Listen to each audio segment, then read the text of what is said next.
Olá, meu nome é Rafael Antônio Medeiros de Castro, sou médico psiquiatra e aluno do Programa de Mestrado Profissional em Medicina da Faculdade de Medicina de Ribeirão Preto da USP.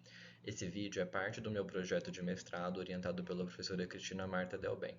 Nessa aula, vamos falar sobre o primeiro episódio psicótico, abordando seu diagnóstico diferencial e o manejo inicial desse quadro. Bom, vamos então ao caso clínico que vai ajudar a gente a falar um pouquinho sobre o primeiro episódio psicótico. A gente vai avaliar um paciente do sexo masculino de 23 anos de idade, procedente de Ribeirão Preto. Ele foi encaminhado para a unidade de emergências do HCRP da USP para internação psiquiátrica. Na avaliação com o paciente, ele interagiu pouco, com um olhar desconfiado e com alterações à senso-percepção, apresentando solilóquios e risos imotivados durante a entrevista. A mãe do paciente disse que há 2 meses o paciente começou a ficar diferente, dizendo que estavam mexendo em seu dinheiro e que tinham pessoas atrás dele. O paciente também dizia que sacerdotes da Igreja Mundial tinham feito um feitiço contra ele e que ele sabia disso pois viu várias luzes entrando em sua cabeça. Evoluiu com piora progressiva dos sintomas, com períodos que fica falando sozinho, mexendo nas coisas da casa de forma desorganizada e apresentou um episódio de agressividade quebrando todas as suas coisas no quarto, dizendo que se quebrar tudo, eles não entram mais. Episódio após o qual foi levado para o pronto atendimento.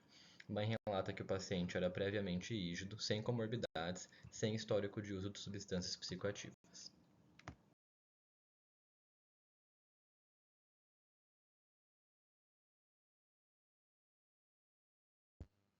A primeira coisa, então, que a gente tem que pensar quando a gente está avaliando esse caso clínico é que o paciente está apresentando sintomas psicóticos. Os transtornos psicóticos, eles são caracterizados pela presença, então, de delírios, alucinações, desorganização do pensamento ou do comportamento. E o paciente apresenta esses sintomas, então a gente pode caracterizar como um paciente que está num episódio psicótico e como é a primeira vez que ele está apresentando isso, é um primeiro episódio psicótico. E esse é um diagnóstico sindrômico, né? Então, a gente precisa, depois de caracterizar esse diagnóstico sindrômico, destrinchar quais são os possíveis diagnósticos diferenciais. E aí a gente vai sempre começar se perguntando se tem alguma outra causa médica que pode causar sintoma psicótico. Então, como exemplo, alterações de tireoide, alterações metabólicas, epilepsia, lúpus, dentre várias outras.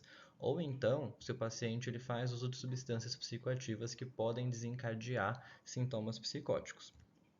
Então, para a gente conseguir fazer esse diagnóstico diferencial até essa etapa, a gente vai ter os nossos dois primeiros passos. O primeiro, que é a solicitação de exames para o diagnóstico diferencial de outra causa médica, e o segundo, que é um exame toxicológico e investigação do uso de substâncias psicoativas para ver se é uma possibilidade que seja isso a causa dos sintomas psicóticos.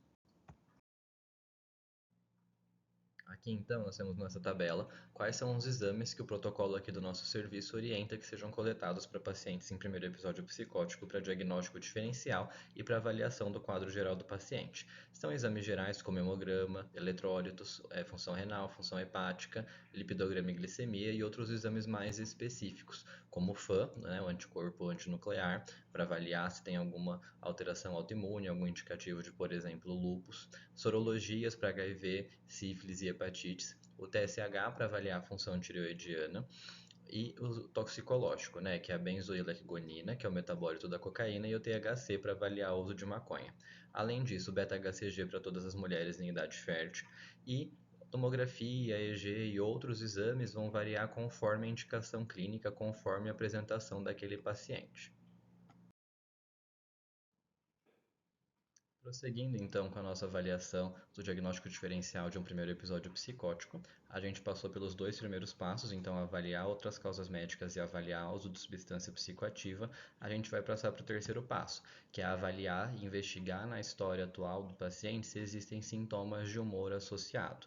Então, o nosso fluxograma fica depois que a gente excluiu outras causas médicas, considerando que os exames vieram todos normais.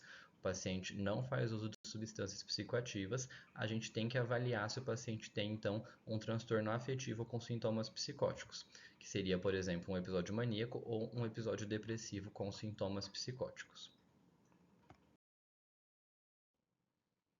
Depois, então, que você investigou se o paciente tem sintomas afetivos ou não, se ele tem alteração de humor associado a esse sintoma psicótico, então, ou um episódio maníaco ou um episódio depressivo, e você descartou essa possibilidade, a gente vai prosseguir para o quarto passo da investigação do diagnóstico diferencial de um primeiro episódio psicótico, que é a investigação de tempo do início dos sintomas psicóticos, porque isso vai definir qual é a classificação que a gente vai usar para dar o diagnóstico desse paciente dentro dos diagnósticos no espectro da esquizofrenia, que são os últimos, né? Então a gente tem transtorno psicótico breve, que é quando tem duração de até um mês, o transtorno esquizofreniforme, quando a duração está entre 1 e 6 meses, e a esquizofrenia, quando esses sintomas preenchem critério e duram mais do que 6 meses. Retomando então o nosso caso clínico, para a gente analisar com mais calma, a gente observa que o paciente tem sintomas psicóticos, então ele tem alterações da sensopercepção, né, caracterizado principalmente por alucinações auditivas, ele tem desorganização do comportamento e ele tem um delírio persecutório. Então a gente já consegue classificar o diagnóstico desse paciente. Além disso, na história, ele não tem histórico do uso de substâncias psicoativas e a gente vai considerar que todos os exames vieram normais, tanto os exames de investigação quanto toxicológico. Por fim, não tem descrição aí nessa história de sintomas de humor. Então, baseado nisso, agora a gente vai chegar na nossa hipótese diagnóstica, considerando que a duração dos sintomas, segundo a mãe do paciente, é de 2 meses.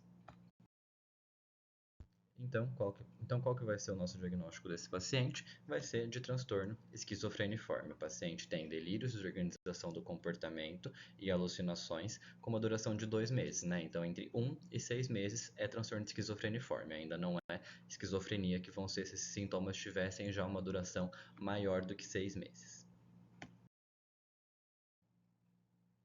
Depois de aventado, então, qual que é a principal hipótese diagnóstica, é essencial que você saiba como conduzir e como fazer o manejo inicial desse quadro.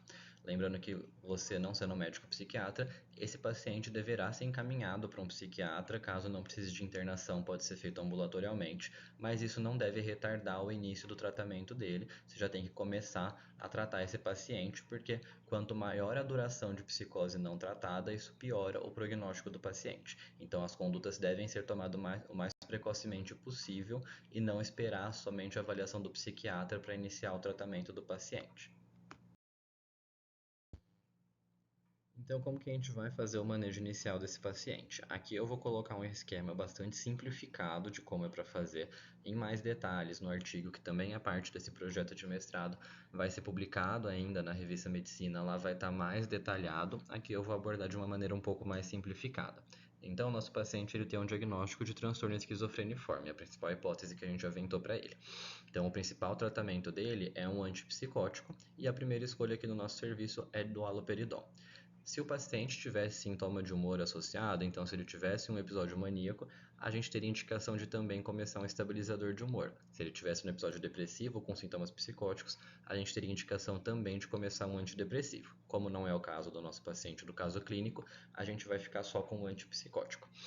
A escolha aqui pelo haloperidol é porque é uma das poucas medicações que a gente tem amplamente disponível, a medicação de depósito. Então, quando o paciente apresenta uma boa resposta, uma boa tolerabilidade à medicação, a gente depois pode transicionar para a medicação de depósito, que é uma injeção intramuscular que o paciente vai aplicar mensalmente, ao invés de ter que tomar todos os dias o comprimido ou as gotas, que dificulta mais a adesão.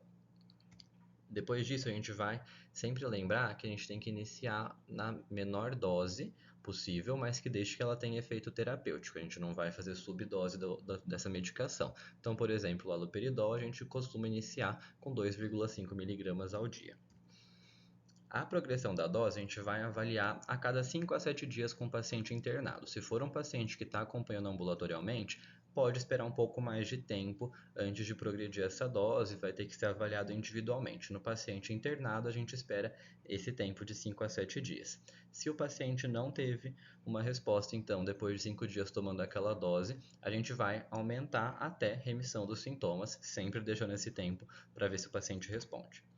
Se o paciente tiver falha de resposta, então, ao haloperidol, no caso, né? Então, se chegou numa dose mais alta, o paciente ainda está muito sintomático, ou então, se você chegou numa dose, determinada dose, e o paciente começou a apresentar efeitos adversos importantes, a gente vai trocar antipsicótico. E aí tem que ser avaliado individualmente qual vai ser a indicação. De modo geral, a gente tende a ir do haloperidol para a risperidona e depois ir progredindo para outros antipsicóticos. Como eu falei, em mais detalhes vai estar no artigo que ainda vai ser publicado na revista Medicina.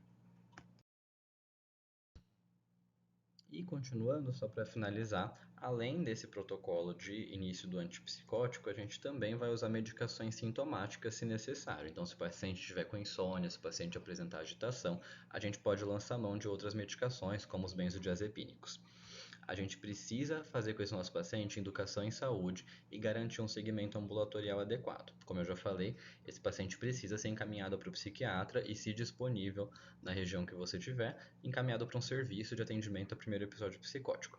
A educação em saúde, né, a psicoeducação, é essencial para que o paciente entenda o quadro que ele está apresentando, entenda o seu prognóstico, entenda sinais de que ele não está bem e que ele saiba da importância de continuar tomando a medicação e de continuar fazendo o segmento.